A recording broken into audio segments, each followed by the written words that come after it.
Hello friend, welcome to Cinetel. आज हम आपको सुनाएंगे हॉलीवुड मूवी डेथ विश। कहानी को और मजेदार करने के लिए मैंने कुछ साउंड इफेक्ट भी ऐड किए हैं। चलिए कहानी शुरू करते हैं।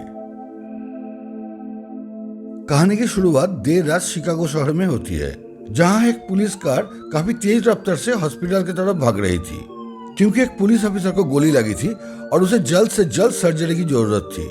हॉस्पिटल पहुंचते ही उस पुलिस ऑफिसर को एक सर्जरी रूम में ले जाया गया। एक स्टाफ मेंबर डॉक्टर पॉल को बुलाने के लिए भागे, क्योंकि डॉक्टर पॉल उस हॉस्पिटल का बेस्ट सर्जन माना जाता था। लेकिन जब तक पॉल कुछ कर पाता, उससे पहले ही ऑफिसर ने दम तोड़ दिया। अगले दिन जब पॉल अपनी बीवी लूसी के साथ ब्रेकफास्ट कर रहा था, तभी उनकी बेटी जॉर्डन ने आकर उन्हें बताया कि उसे न्यूयॉर्क के एक बहुत ही अच्छे कॉलेज में एडमिशन मिल गया। जिसके बाद वो सभी जॉर्डन के फुटबॉल मैच देखने चले गए। मैच के बाद पॉल का पूरा परिवार पिज्जा खाने के लिए एक अच्छे से रेस्टोरेंट में गया, जहां पॉल का भाई फ्रैंक भी उनके साथ आया था। रेस्टोरेंट के बाहर जब फ्रैंक ने पॉल से कुछ पैसे उधार मांगी, तो पॉल तुरंत उसके लिए राजी हो गया। फिर इसके बाद फ्रैंक ने यूं ही मजाक से कहा कि तू तो दे ही देगा, अमीर आदमी है। पर यह बात रेस्टोरेंट के स्टाफ मैगवेल ने सुन ली। उसे ये भी पता चल गया कि पॉल का पूरा परिवार रात को कहीं बाहर जाने वाला है।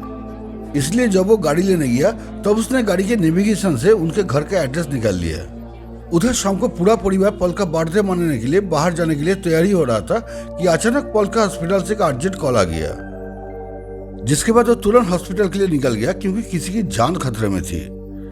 लूसी और जॉर्डन भी घर का कुछ सामान लेने के लिए मार्केट चले गए।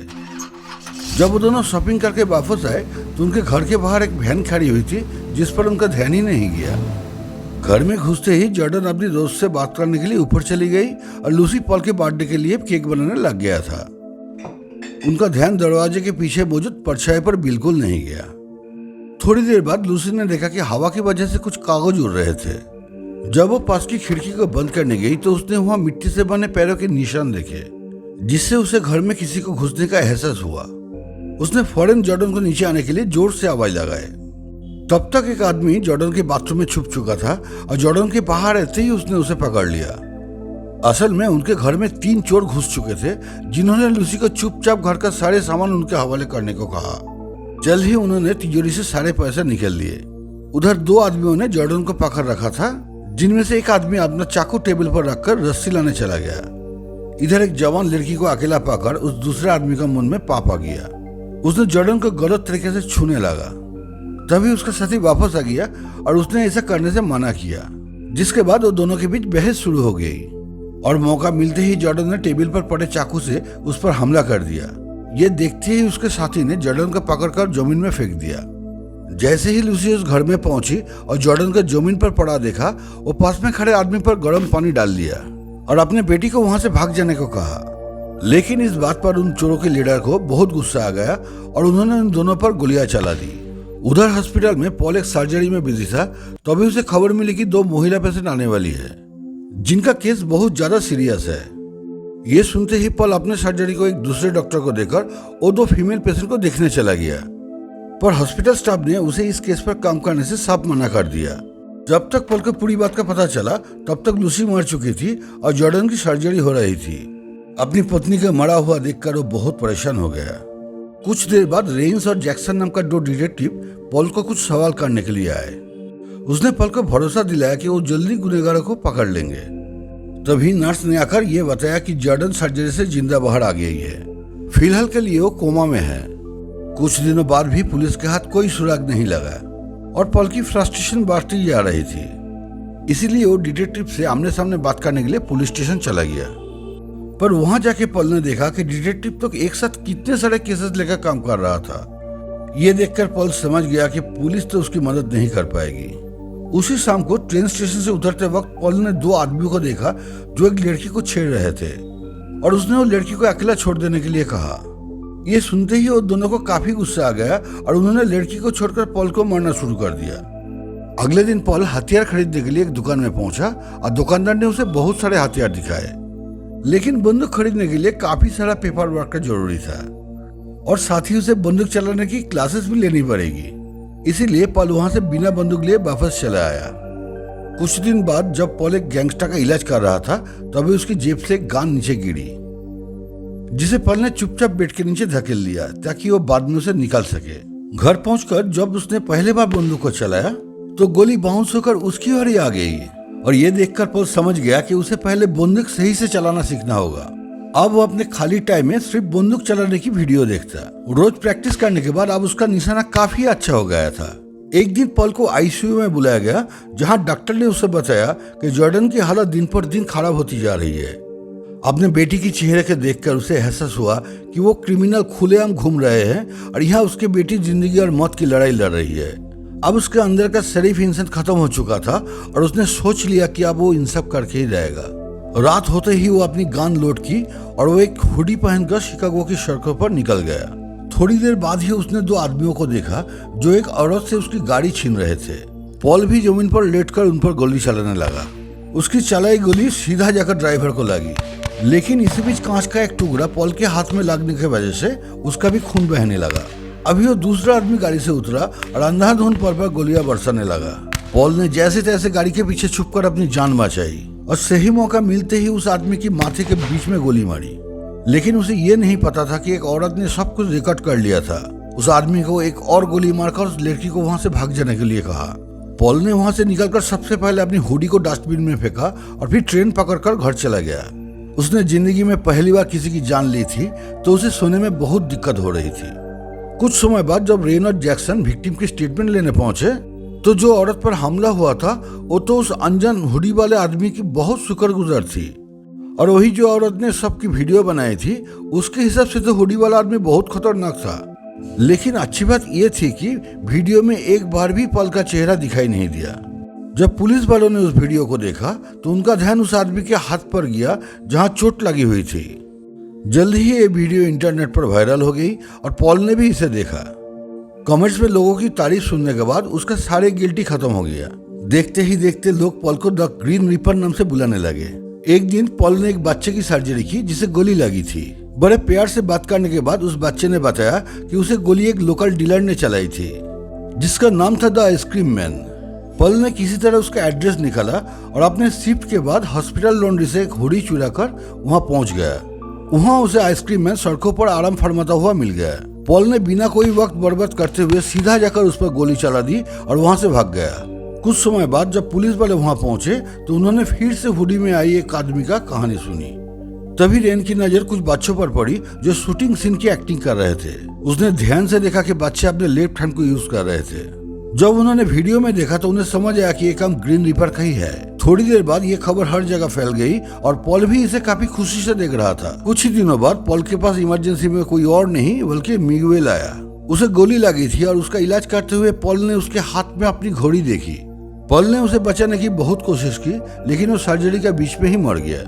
मौका देखकर पॉल एम्बुलेंस से ही उसका फोन चुरा लिया और मिगुएल का फिंगरप्रिंट से उसे खोलकर वहां से निकल गया। अपने ऑफिस में बैठकर वो मिगुएल की फोटोज देखने लगा। तभी उसके नजर उस फोटो पर पड़ी जो मिगुएल ने उसकी गाड़ी में खींची थी। थोड़ी और ढूंढने पर उसे एक शराब की ठेकी की फोटो मिला जहां चोरी किया हुआ सारे सामान बेचा जाता था। रात को पॉल ने एक और हुडी हॉस्पिटल लॉन्ड्री से उठाई और उसे पहनकर लिकर स्टोर पहुंच गया जहां उसने खुद को मिगुएल का दोस्त बताया। लेकिन दुकान वाले ने उसकी हुडी पर हॉस्पिटल का टैग देख लिया। उसने चुपचाप फिश नाम का गैंगस्टर को मैसेज करके वहां आने के लिए कहा। उसके बाद वो अपनी बंदूक उठाने के लिए गया लेकिन पॉल ने पहले से ही शीशे में ये सब देख लिया था। उसने दुकानदार के सर पर बंदूक टांग कर उसे चोरी किया हुआ सारे सामान दिखाने को कहा। जल्द ही फिश भी वहां पहुंच गया और उसने पॉल पर गोली चलाने की कोशिश की लेकिन पॉल ने कैमरा से उसे अंदर आते हुए देख लिया था। इसीलिए फिश की चलाई गोली सीधा जाकर दुकानदार को लगी। इसके बाद तो फिश ने अंधाधुंध गोलियां चलाना शुरू कर दी लेकिन तभी उसका पैर जमीन पर पड़े खून पर फिसल गया और वो सीधा नीचे जा गिरा। लेकिन मौका मिलते ही पॉल ने उसके मुंह पर गिटार मारकर उसके ऊपर रैक गिरा दिया। लेकिन फिश किसी तरह जान बचाकर वहां से भाग निकला और बाहर के पास जाकर पॉल पर गोलियां चलाने लगा। पॉल उसे कैमरा पर देख रहा था, इसीलिए उसने सही मौका मिलते ही फिश के पैर में गोली मार दिया। फिर उसके पास जाकर पॉल ने लूसी के कातिल के बारे में पूछा तो उसने जो नाम का एक मैकेनिक का नाम लिया जिसका एड्रेस उसका फोन में था। जैसे ही पॉल उसका फोन उठाने के लिए झुका तो फिश ने उसे लात मारकर नीचे गिरा दिया। लेकिन फिर भी पॉल ने जैसे तैसे फिश को मार डाला। इसके बाद पॉल तुरंत कैमरा हार्ड ड्राइव को उठाकर वहां से भाग गया। लेकिन इस सब के बीच उनकी अंगूठी वहीं छूट गई। उसने वीडियो अच्छे से देखी, फिर ड्रिल से हार्ड ड्राइव को खत्म कर दिया। उधर हॉस्पिटल में पॉल ने कुछ सिरिंज और दवाइयां चोरी की और तभी रेंस और जैक्सन उससे मिलने वहां पहुंच गए। उन्होंने उसे फिश की तस्वीर दिखाई और उसकी अंगूठी भी, लेकिन उन्हें लग रहा था कि ये अंगूठी भी उसी रात चोरी हुई होगी। असल में वो पॉल को इस खुशखबरी देने आए थे कि शायद अब केस आगे बढ़ पाएगा। उनके जाने के बाद सबसे पहले पॉल ने फिश के फोन को तबाह किया और जो से मिलने चला गया। जब पॉल गैरेज में पहुंचा तो जो एक गाड़ी के नीचे काम कर रहा था। इसका फायदा उठाते हुए पॉल ने उसे एक ही बार में बेहोश कर दिया। आंख खुलने के बाद जो ने देखा कि वो एक गाड़ी के नीचे बांधा हुआ है और पॉल ने उससे सवाल जवाब शुरू कर दिया। पॉल के टॉर्चर से परेशान होकर जो ने बताया कि लूसी को नॉक्स नाम के एक आदमी ने मारा, लेकिन उस तक पहुंच पाना बहुत मुश्किल है। पॉल ने इस जानकारी के लिए जो का शुक्रिया अदा करके उसे खोल लिया, लेकिन जाते वक्त उसने एक चेन खींची जिससे गाड़ी सीधा नीचे गिरी और उसके मौके पर ही मौत हो गई।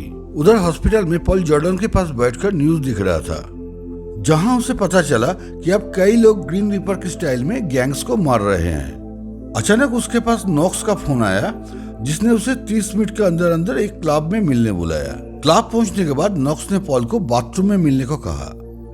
बाथरूम में जाकर पॉल को नॉक्स की फोन की घंटी सुनाई दी, लेकिन जब वो फोन तक पहुंचे तो उसने देखा कि वहां तो कोई था ही नहीं। उसी वक्त पॉल के ऊपर अंधाधुंध गोलियां चलने लगी। जल्द ही उसने भी गोली चलाना शुरू कर दिया और उसकी एक गोली सीधा जाकर नॉक्स को लगी। इसके बाद पॉल भीड़ और अंधेरे का सहारा लेकर वहां से भाग गया। थोड़ी देर बाद पुलिस वाले सीधा हॉस्पिटल ही पहुंच गया और वहां पर एक मरीज का कहना था कि उसने शूटर को देखा है। असल में मरीज कोई और नहीं बल्कि नॉक्स ही था। उसने पुलिस वालों को शूटर का पूरा हुलिया बताया। ये सुनने के बाद डिटेक्टिव्स पॉल के ऑफिस में पहुंच गए, लेकिन पॉल वहां नहीं था, बल्कि वो तो हॉस्पिटल में अलग एक कमरे में छुपकर अपना इलाज कर रहा था। इसके बाद वो अपना घर पहुंचा, जहां फ्रैंक ने उसे देखते ही उस पर चिल्लाना शुरू कर दिया। असल में फ्रैंक को पता चल गया था कि उसका भाई ही ग्रीन रीपर है। उसने बेसमेंट में रखी बंदूकें और बाकी सामान भी देख लिया था। जल्द ही पुलिस वाले भी उनके दरवाजे पर पहुंच गए। दरवाजा फ्रैंक ने खोला और पॉल के बारे में पूछने पर उसने कहा कि पॉल तो यहाँ है ही नहीं। पर वहीं पॉल को हॉस्पिटल से कॉल आया, जिसके मुताबिक जॉर्डन को होश आ गया था। ये सुनते ही पॉल फटाफट हॉस्पिटल पहुंचा और जॉर्डन से मिलकर उसने ना चाहते हुए भी उसे लूसी की मौत के बारे में बताया, जिसे सुनते ही वो बेचारी जोर जोर से रोने लगी। लगभग एक हफ्ते के बाद जॉर्डन को घर जाने की इजाजत मिल गई। जल्द ही पुलिस वाले उससे कुछ सवाल जवाब करने के लिए पहुंचे, पर उसे उस रात के बारे में कुछ याद भी नहीं था। जैसे ही पॉल और जॉर्डन लिफ्ट में घुसे तो नॉक्स भी वहां आ गया और पुलिस के सामने पॉल ने ऐसे बर्ताव किया जैसे वो उसे जानता ही ना हो। लिफ्ट में नॉक्स ने जॉर्डन से थोड़ी सी बात की और जाते जाते ये कहने लगा कि वो जल्द ही उनसे मिलने आएगा। इसके बाद पॉल ने फिर एक बार गन स्टोर पहुंचा और उसने कुछ हथियार खरीदे। उसी शाम जॉर्डन डिनर के बाद सोने जा रही थी, तभी पॉल ने बाहर कुछ देखा और उसे सीढ़ियों के नीचे छुपकर पुलिस को कॉल करने के लिए कहा। थोड़ी देर बाद एक आदमी पीछे के दरवाजे से घर में घुसा और पॉल के कमरे में जाकर उनके बेड पर अंधाधुंध गोलियां चला दी, लेकिन वहां तो सिर्फ तकिया ही पड़े थे। वही दूसरे आदमी ने बाथरूम से आ रही शावर की आवाज का पीछा किया, लेकिन यह भी पॉल का बिछाया हुआ एक चाल था। मौका मिलते ही पॉल ने उसके सर पर गोली मार दी, लेकिन तभी अचानक पॉल को बेसमेंट से कुछ आवाज आई। जैसे ही वो नीचे गया तो नॉक्स ने उसके कंधे पर गोली मारकर उसे सोफा पर गिरा लिया। इस वक्त जॉर्डन भी सीढ़ियों के नीचे से चीखती हुई निकली। इससे नॉक्स का ध्यान भटक गया और पॉल टेबल के नीचे से अपनी बंदूक निकालकर नॉक्स को मार डाला। पुलिस के आने पर पॉल ने बताया कि उसे ये सारी चोटें आज ही लगी है और उसने अपनी हथियार भी कानूनी तौर पर खरीदे थे, और वो भी जॉर्डन की होश में आने के बाद, ताकि वो उसकी रक्षा कर सके। और अगर वो लोग चाहते हैं तो उन्हें वापस जमा करने के लिए भी तैयार है। डिटेक्टिव समझ गए थे कि पॉल सच तो नहीं बोल रहा है, लेकिन वो ये भी जानते थे कि पॉल ने किसी बेगुनाहों को नहीं मारा। अल्टीमेटली उन्होंने इस केस को बंद करने का फैसला किया। मूवी का कहानी यहीं खत्म होती है।